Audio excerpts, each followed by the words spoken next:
show. I am your host, Christene Marie. We have been going through A Course in Miracles every morning for the most part over the last now 9 days of January. And so the reason I'm starting to do this, I loved doing this last year and I kind of fell off the wagon. So you are my accountability to make sure that I do this every single day. So thank you for joining me. I am going to do a quick recap of the past 8 lessons.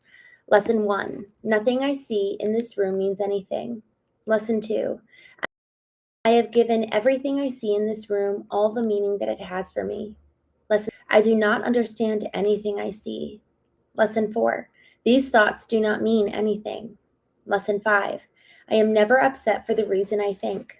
Lesson 6, I am upset because I see something that is not there. Lesson 7, I see only the past. Lesson 8, my mind is preoccupied with past thoughts. Lesson 9, I see nothing as it is now. This idea obviously follows from the 2 preceding ones. While you may be able to accept it intellectually, it is unlikely that it will mean anything to you as yet. However, understanding it is not necessary at this point. In fact, the recognition that you do not understand is a prerequisite for undoing your false ideas. These exercises are concerned with practice, not with understanding. Wow. You do not need to practice what you already understand. It would be indeed circular to aim at understanding. It is difficult for the untrained to believe that what it seems to picture is not there. This idea can be quite disturbing and may meet with active resistance in any number of forms.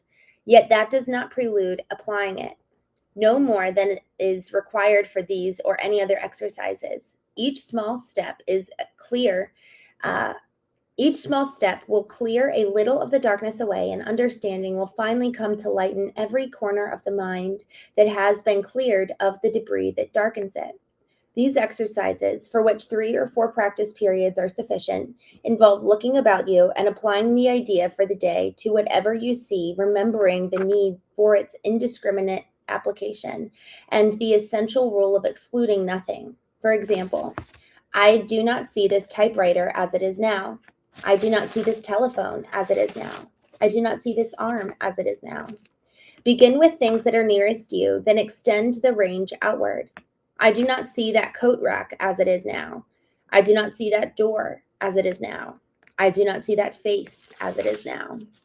It is emphasized again that while complete inclusion should be attempted, specific exclusion should be avoided. Be sure you are honest with yourself in making this distinction. You may be tempted to thank you for joining today. To actually do this with you all. Again, the prompt is be blank as it is now. So I'm going to be quiet while I do this so that you can do it with me. And I'm just going to look about me, and remember, we're going to start kind of closest to us first and then extend this lesson outward. So I do not see anything as it is now.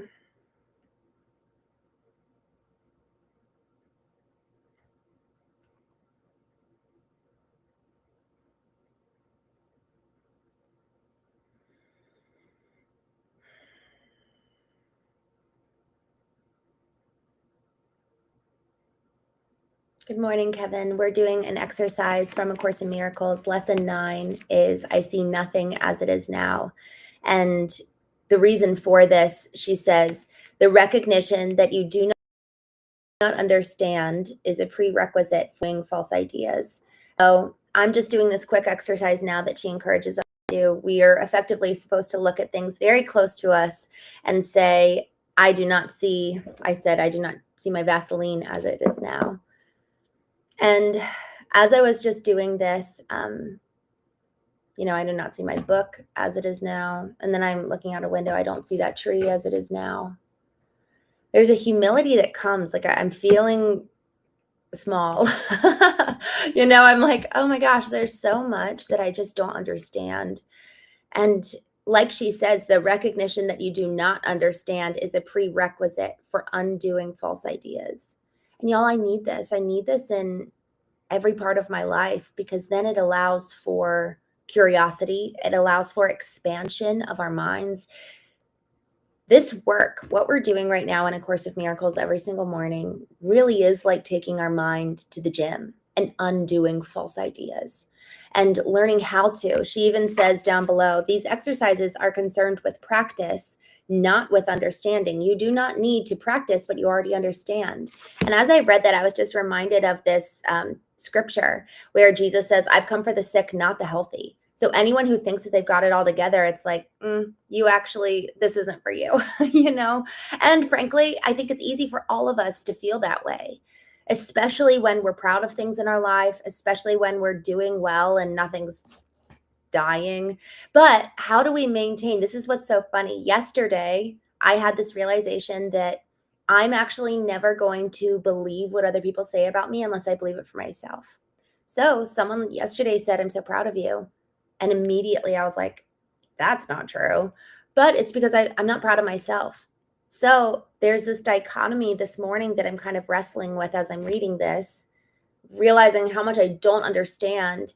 And also, man, I'm really proud of the life I'm living. I'm so proud of how I've gotten here. And I actually think every single one of us needs more of that. Y'all, we're not taking enough time to celebrate our own lives. We're sitting here getting jealous of other people's. We're sitting here comparing. I think it was Theodore Roosevelt that said, comparison is the thief of all joy. And so if we're sitting here looking out at everyone around us and saying, why is my life not looking better or looking more like yours? There's going to be so much discouragement and so much discontent, when in reality, we have it so good in so many ways. And even now, I just saw Astula, I saw that you're from Russia. Good morning. You're coming from a completely different place than we are. I am coming from a completely different place of the world that I saw somebody from Mexico join the other day. We're all coming with such different perspectives. Yet the fact that we're all sitting here online, there's a sense of privilege in that. We're more connected than we've ever been before, and yet we're comparing more than we ever have been before. So how do we turn the comparison into one of celebration of ourselves, giving ourselves dopamine hits over the life we're living, the choices we're making that are good. And man, the more we're doing that's hard, I think the more it warrants celebration. What we're doing right now this morning is hard. We're retraining our minds.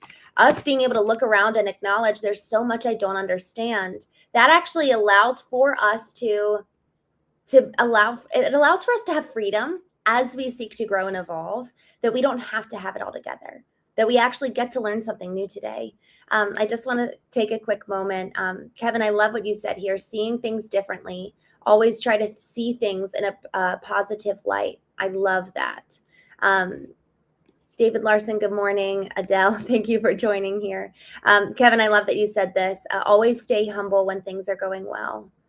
I love that. I completely agree. I think that it's that fine balance of celebrating and staying humble and recognizing, man, we just don't understand. I think that, man, this is so interesting. That's where living in the gain versus the gap. There's this amazing book by Dan Sullivan where he talks about living in the gain versus living in the gap. And the gap is where I am today against where I want to be. And the gain is where I am today against where I've come from.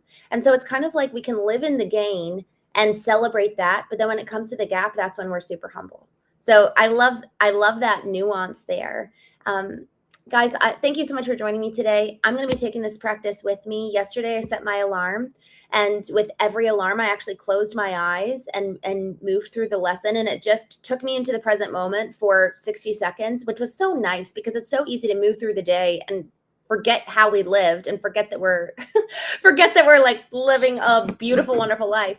And so this break and moment throughout the day, these 4 or 5 alarms, however many you're going to set to do this exercise, I see nothing as it is now, to just look about us and recognize I see nothing as it is now, just grounds us in this present moment. Where am I? It's easy to forget. Like I literally travel a lot. And so it's easy to be like, oh yeah, today, yesterday I was in Baltimore, Maryland. Today I'm somewhere else. And it's just like, oh my gosh, this is a beautiful life I'm living. And there's so much to celebrate in the past. And there's so much to just be humble about moving forward because I have no idea. So anyways, John, thank you for joining us here at the last minute. I hope you all have a wonderful day. And